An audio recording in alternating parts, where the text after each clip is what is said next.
Hello friends, നമ്മൾ ഇന്ന് നോക്കുന്നത് ഹെൽത്ത് ഇൻഷുറൻസ് എടുക്കുമ്പോൾ പ്രധാനമായിട്ടും ശ്രദ്ധിക്കേണ്ട ഒരു കാര്യമായ റീസ്റ്റോറേഷൻ എന്നൊരു കാര്യമാണ് നമ്മൾ ഇന്ന് നോക്കുന്നത്.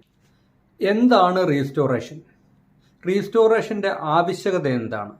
റീസ്റ്റോറേഷൻ വർക്ക് ചെയ്യുന്ന രീതി എങ്ങനെയാണ്? അത് ഓരോ ഇൻഷുറൻസിനും, എല്ലാ ഇൻഷുറൻസിനും ഒരേപോലെയാണോ? അതോ ഓരോ ഇൻഷുറൻസിനും ഓരോ രീതിയിലാണോ റീസ്റ്റോറേഷൻ വർക്ക് ചെയ്യുന്നത്? റീസ്റ്റോറേഷൻ വർക്ക് ചെയ്യുന്ന ഏതൊക്കെ രീതിയിലാണെന്നാണ് നമ്മൾ ഇന്നത്തെ വീഡിയോയിൽ നോക്കുന്നത്. ഇൻഷുറൻസിൻ്റെ ആദ്യ കാലങ്ങളിൽ നമ്മളിപ്പോൾ ഒരു ഇൻഷുറൻസ് എടുക്കുകയാണ്, ഒരു നിശ്ചിത സം ഇൻഷ്യൂർഡിൻ്റെ ആണ് ഇൻഷുറൻസ് എടുക്കുന്നതെന്ന് വിചാരിക്കുക. ഒരു 5 ലക്ഷത്തിൻ്റെയോ 10 ലക്ഷത്തിൻ്റെയോ ആണ് എടുക്കുന്നത്. ആ ഇൻഷുറൻസ് നമുക്ക് ഒരു വർഷത്തിൽ നമ്മൾ എത്ര സം ഇൻഷ്യൂർഡിൻ്റെ ആണോ എടുത്തത്, 5 ലക്ഷത്തിൻ്റെ ആണെങ്കിൽ ഒരു വർഷത്തിൽ 5 ലക്ഷം രൂപ വരെയുള്ള ട്രീറ്റ്മെൻ്റ് ആയിരുന്നു ആദ്യകാലങ്ങളിൽ ഇൻഷുറൻസ് നമുക്ക് തന്നുകൊണ്ടിരുന്നത്. അതിനുശേഷം കുറച്ച് കാലങ്ങൾക്ക് ശേഷമാണ് ഈ റീസ്റ്റോറേഷൻ എന്നുള്ള ഒരു സാധ്യത കൂടി ഇൻഷുറൻസ് കമ്പനി കൊണ്ടുവന്നത്.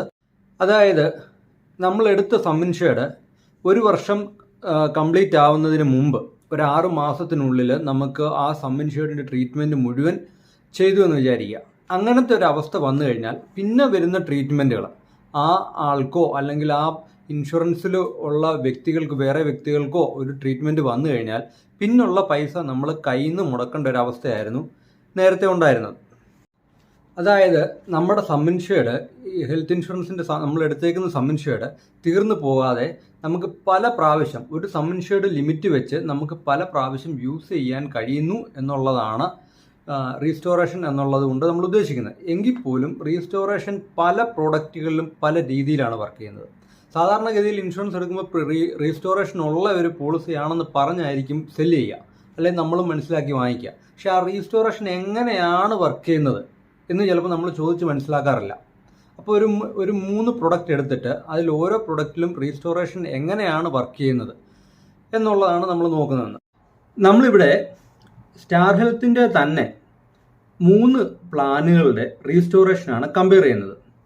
ഒന്ന് ഫാമിലി ഹെൽത്ത് ഒപ്റ്റിമയാണ്, രണ്ടാമത്തേത് യങ്സ്റ്റാർ പോളിസിയാണ്, മൂന്നാമത്തേത് അഷുർ ഇൻഷുറൻസ് പോളിസിയാണ്. ഈ 3 പോളിസികളിലും റീസ്റ്റോറേഷൻ ഉണ്ട്. അത് എത്രയൊക്കെയാണ് നമുക്ക് തരുന്നത്, അതിൻ്റെ ഫെസിലിറ്റി എന്തൊക്കെയാണ് അത് നമുക്ക് വാഗ്ദാനം ചെയ്യുന്നതെന്നുള്ളതാണ് നമ്മൾ നോക്കുന്നത്.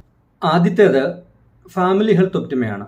ഫാമിലി ഹെൽത്ത് ഒപ്റ്റിമയിൽ 3 പ്രാവശ്യമാണ് റീസ്റ്റോറേഷൻ കമ്പനി പറയുന്നത്.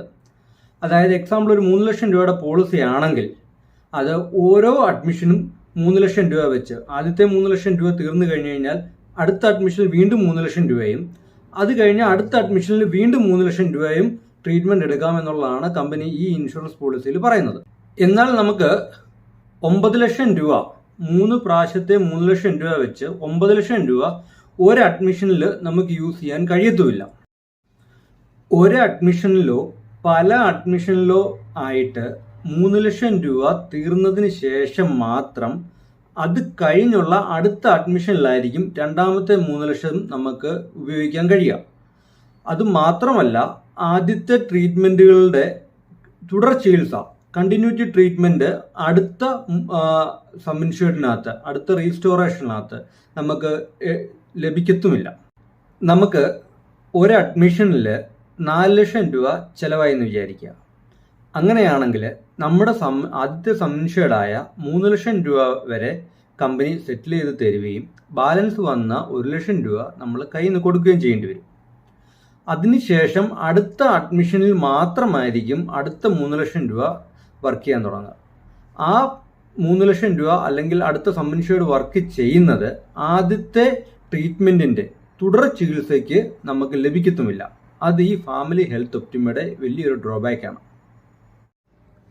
അടുത്തത് നമ്മൾ നോക്കുന്നത് യങ്സ്റ്റാർ എന്ന് പറയുന്ന പോളിസിയാണ്. യങ്സ്റ്റാർ എന്ന് പറയുന്ന പോളിസി ഫാമിലി ഹെൽത്ത് ഒപ്റ്റിമയെ അപേക്ഷിച്ച് ഒരു വട്ടം കൂടിയാണ് നമുക്ക് റീസ്റ്റോറേഷൻ അനുവദിക്കുന്നത്. ഇപ്പോൾ 5 ലക്ഷം രൂപയുടെ പോളിസി ആണെങ്കിൽ ഒരു അഡ്മിഷനിലോ പല അഡ്മിഷനിലോ ആയിട്ട് ആദ്യം 5 ലക്ഷം രൂപ തീർന്നു കഴിഞ്ഞാൽ ഒന്നുകൂടി 5 ലക്ഷം രൂപ വരെ യൂസ് ചെയ്യാൻ യങ്സ്റ്റാർ പോളിസി നമ്മളെ അനുവദിക്കുന്നുണ്ട്.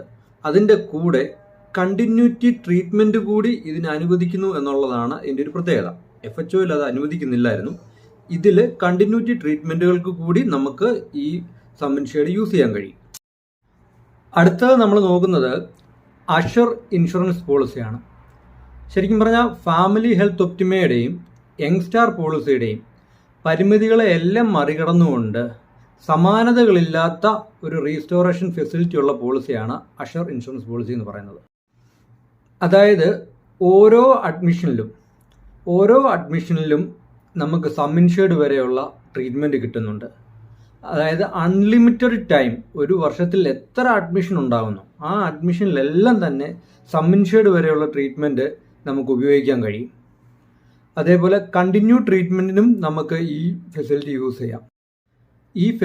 ഈ ഫെസിലിറ്റി കൂടുതൽ ഉപകാരപ്പെടുക ക്രിട്ടിക്കൽ ഇൽനെസ് പോലെയുള്ള, ക്യാൻസർ പോലെയുള്ള ട്രീറ്റ്മെൻറ്റുകൾക്കായിരിക്കും ഈ ഫെസിലിറ്റി നമുക്ക് കൂടുതൽ ഉപകാരപ്പെടുക. അതായത് ക്യാൻസറിൻ്റെ ട്രീറ്റ്മെൻ്റ് എന്ന് പറയുന്നത് ചിലപ്പം 6 കീമോ 12 കീമോ അങ്ങനെയൊക്കെ ഒരു 28 ദിവസം ഇടവിട്ടുള്ള ട്രീറ്റ്മെൻറ്റുകളായിരിക്കും. അങ്ങനെ വരുന്ന ഓരോ ട്രീറ്റ്മെൻറ്റിനും 5 ലക്ഷം രൂപ വെച്ച് നമുക്ക് കവർ ചെയ്ത് കിട്ടും. ചില ട്രീറ്റ്മെൻറ്റുകൾ അല്ലെങ്കിൽ ചില കീമോസ് 1 ലക്ഷം രൂപയിൽ മേളിൽ വരെ ബില്ല് വരാവുന്ന കീമോസ് ഉണ്ട്. അപ്പോൾ അങ്ങനെയാണെങ്കിൽ റീസ്റ്റോറേഷൻ ഇല്ലാത്ത പോളിസികളാണെങ്കിൽ വളരെ പെട്ടെന്ന് തീർന്നു പോകാനുള്ള സാധ്യതയും. ഫാമിലി ഹെൽത്ത് ഒപ്റ്റിമ പോളിസി കയ്യിൽ വെച്ചിരിക്കുന്നവർ 5 ലക്ഷത്തിൻ്റെയോ 3 ലക്ഷത്തിൻ്റെയോ ആണെങ്കിൽ തീർച്ചയായിട്ടും അഷർ ഇൻഷുറൻസിലോട്ട് മാറുന്നതായിരിക്കും ഏറ്റവും ബെറ്റർ. സ്റ്റാർ ഹെൽത്ത് ഇൻഷുറൻസ് എടുക്കുന്നതിൻ്റെ ഭാഗമായിട്ടോ പ്രൊഡക്റ്റുകളിലെ എന്തെങ്കിലും സംശയങ്ങളുടെ ഭാഗമായിട്ടോ നിങ്ങൾക്ക് താഴെ കൊടുത്തിരിക്കുന്ന നമ്പറിൽ എന്നെ കോൺടാക്റ്റ് ചെയ്യാവുന്നതാണ്.